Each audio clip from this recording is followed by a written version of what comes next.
Hey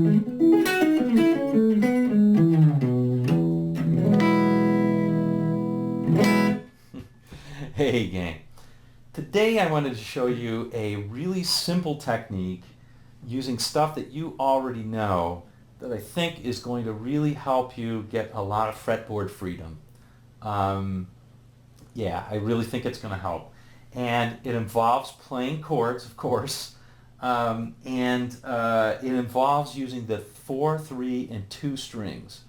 Now you can do it on 3, 2, and 1, and that would be, once you learn this technique, you can easily apply it to the 3, 2, and 1 strings yourself. But let me show you how it works on the 4, 3, and 2.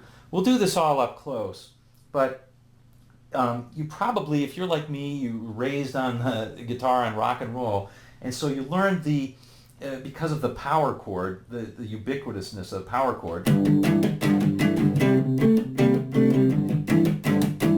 know, that kind of stuff. You know the 6-string notes probably. Like for example, you probably know this is a G, and this is a C, and this is an A, and this is an F. You probably know that because you're used to playing these bar chords, right? Anyway, and you probably know the 5th string too because you're used to playing this bar chord. For example, you probably know this is a C, and that's an E, and that's a G, etc. Okay.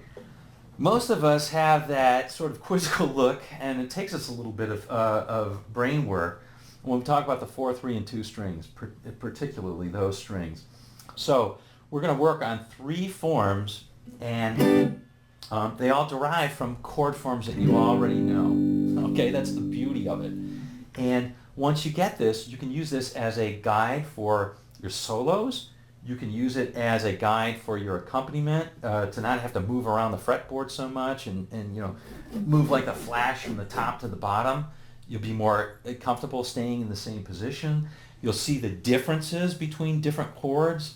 You know, the voice leading that goes from one chord to another, which voices are moving. All that's going to really help your musicianship, and help your, once you get it down. And it doesn't take that long because there's only 9 notes to memorize. That's it. There's only 9 per key, or per chord to memorize. Only 9. 3 chords, all of 3 notes. So 3 times 3, that's 9. We can all do this. Once you get that down and you're comfortable with it, it's a lot easier than, say, memorizing scale patterns or arpeggios or things like that. And it's just great to be able to hit chord tones in your solos, or to think about where you might want to play notes if you do know scales. So it just enhances a lot of what you already know. I want to make this clear. This is not a system. Just by knowing this, you won't know everything there is to know about guitar, okay? So I don't want to advertise that that's the case. But it does help unlock a lot of things because it makes a lot of other things become automatic. The knowledge that you get in here will become automatic within a week, and you'll get it. Okay, so we're going to do that up close. And we'll do the majors and we'll do the minors because there's 3 chords for the majors, and the minors are so easy because it's the same form.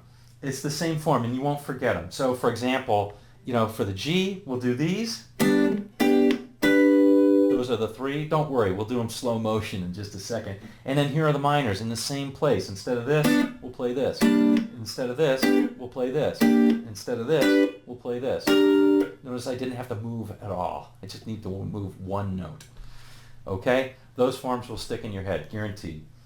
Okay, we'll see you in just a second. Hope you enjoy this one. Hope you get quite a bit out of it. See you in just a sec. Okay, gang, let's go through this in the following order. We will do first the 3 major forms, then we'll do the 3 minor forms, and then we'll show how to do some position play, so playing multiple chords in the same position for these.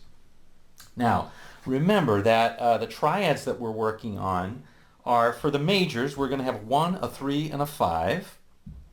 Okay, and so I'll point out where, you know, which note is the 1, which note is the 3, which note is the 5, and then we'll go from there. Okay, so you'll definitely want to download. I have a link in the description to the chord diagrams. I'm also, where are we gonna? There we go. I'm also going to try and put the chord diagrams in the video as we do them in the upper right, so that we're doing this. But it may help for you to have them printed out as well. Alrighty, let's go ahead and do this. Now, we're going to we're going to focus on the 4, 3, and 2 strings in this. And one of the advantages of doing this is that we probably already know the notes on the 6th string decently, and we probably already know the notes on the 5th string decently. And that's because we probably know our cowboy chords as well as a couple of different forms, right? This form right here of bar chord, which a lot of people call the E shape, and this one right here, which a lot of people call the A shape. Most of us know how to play those from power chords.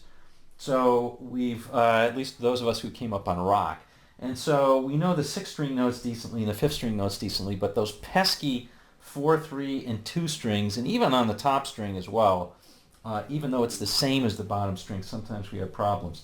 So I would recommend you start with 4, 3, and 2, and then the next set you do are 3, 2, and 1 on these. And of course, you know, once you get 1, the second one's totally easy compared to how hard the first one was.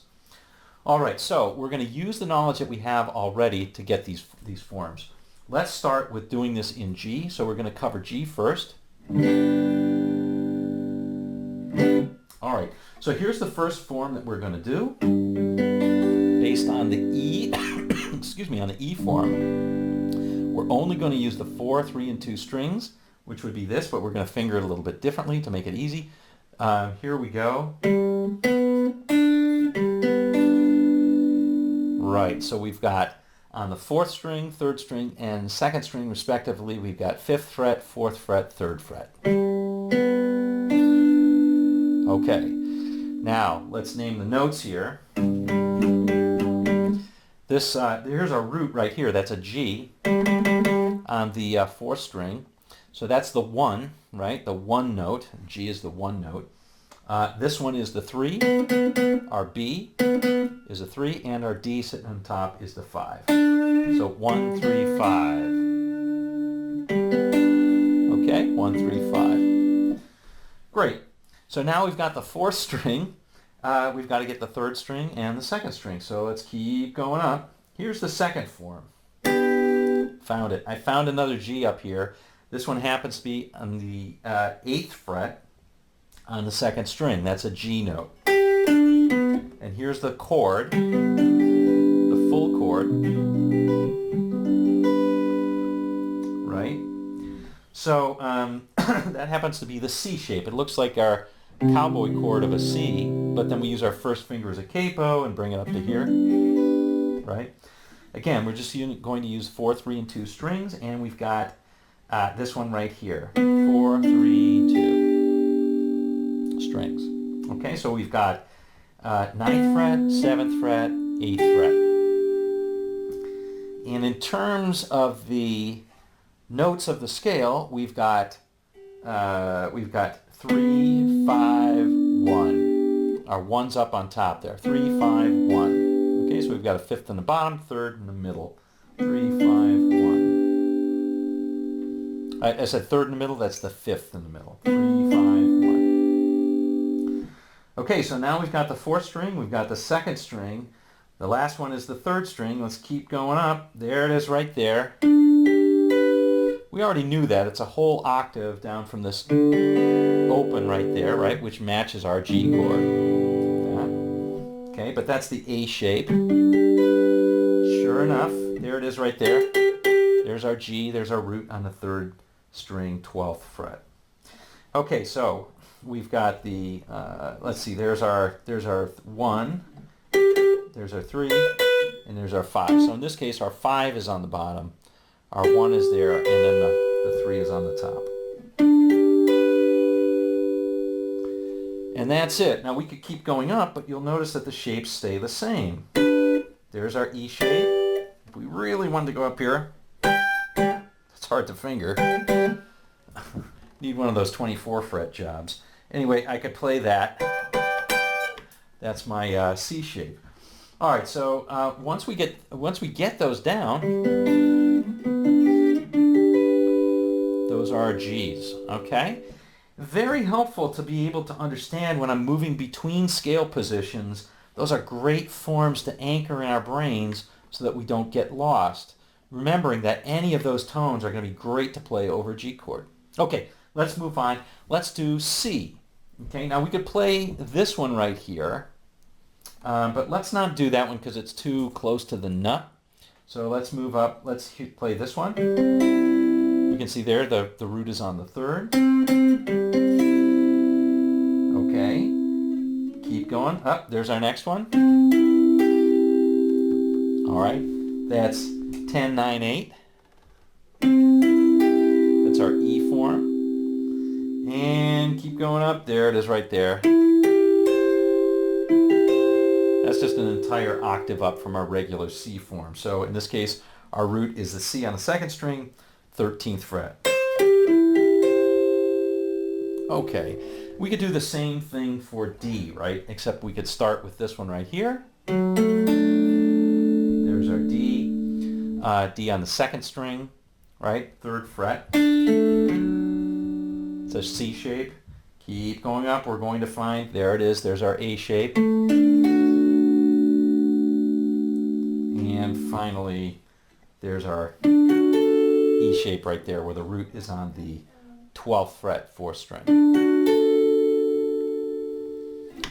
Okay, so that's it for those chords. And that's it. That's the 3 chords. If we're doing G, we've got a root on the 4th string. E shape, we've got a root on the 2nd string.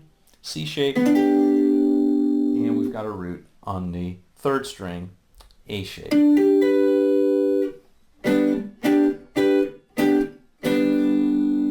Okay, now let's do the minors. Now a little bit of music theory here, a little bit of music theory.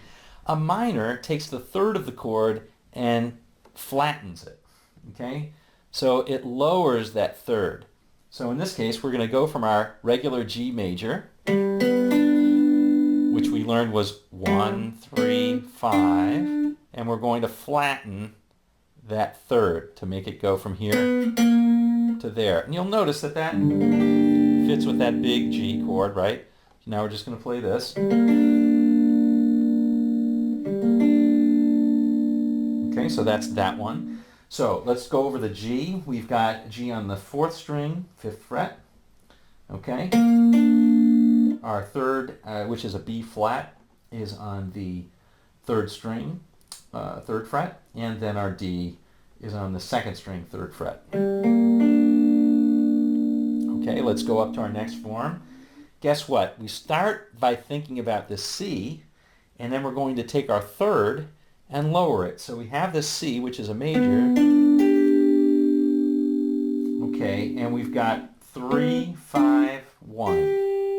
So that means this one has to flatten. So it's going to go from here to here. Now, we might have to, that's kind of an awkward way to finger it. So usually we finger that a little bit differently. Finger it like that. Let's see if I can show you a little bit more clearly. I'm playing on the 4th fret, 3rd fret, or 4th string, 3rd string, and 2nd string respectively. I've got 8, 7, 8. All right. So 8, 7, 8. And what I'm using is 2nd finger, 1st finger, 3rd finger. Okay, there's the major. There's the minor. Okay, last one is this. Way up here at the 12th fret. So we've got 5, 1, 3. So this one has to go from here to here. So that must be a B here, which it is. Right? And we're going to flatten that. And it goes to this.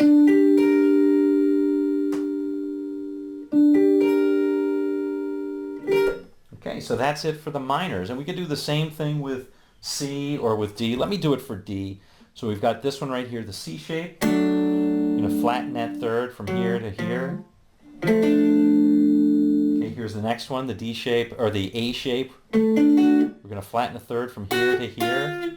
And last but not least, the E shape. We're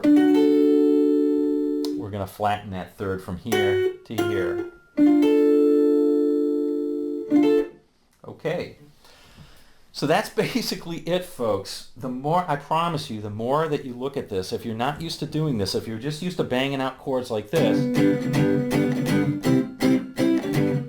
you know, that kind of thing, or playing the full chords, you're not so much thinking about those inner strings. And that's going to help you a lot, particularly when you solo. If you combine this with a minor pentatonic or something like this and just think about the chord tones as you're playing the solos, or occasionally think about outlining those chords, it's going to make your playing sound much more in tune with everything else. Okay, so let's do an example now in the key of G of staying in positions. We'll do a couple of different positions, show you how this works and you know how it's going to really help your playing. So let's stick with the key of G, and let's do a 1, 6, 2, 5 progression. So that means the 1 chord in this case is G.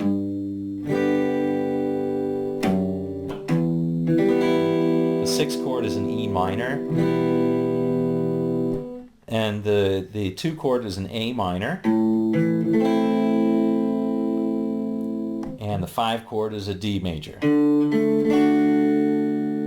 back to our 1. Okay.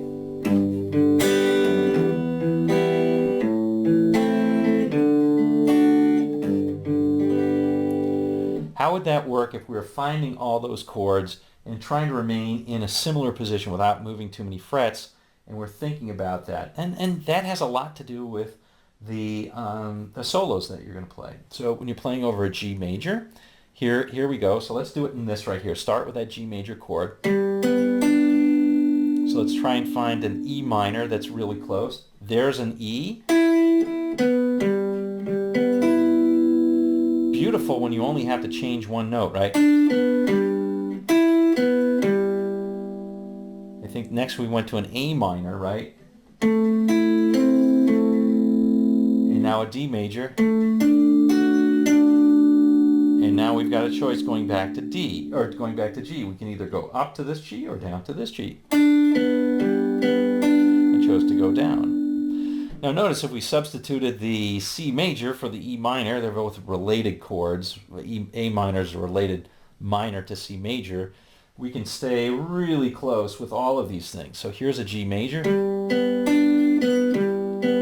minor, C major, D major, and G major. Didn't have to move much at all to play all those chords. Now, of course, this is going to help your chordal play as well. If you're accompanying, you don't want to play all these, you know, and maybe you have a lot of other instruments. You want to be playing stuff where you're stepping on everybody else. So, you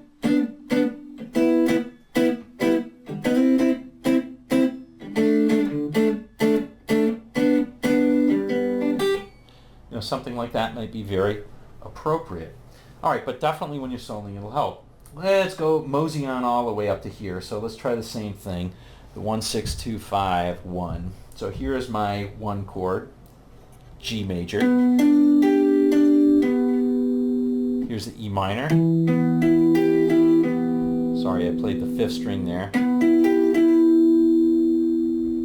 Okay, now I need an A minor. There's my A minor. Now a D major, or I could play this. I'm going to stick to this. And my G major. Now notice if I wanted to do just rising action, I could have played this to get back to my G major.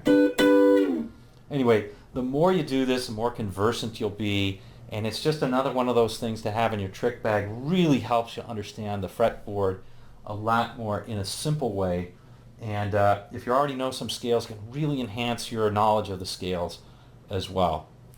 Well, there you have it, folks.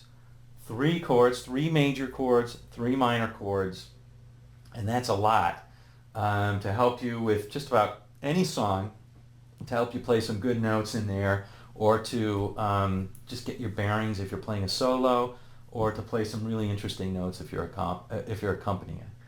All right, we'll see you on down the road.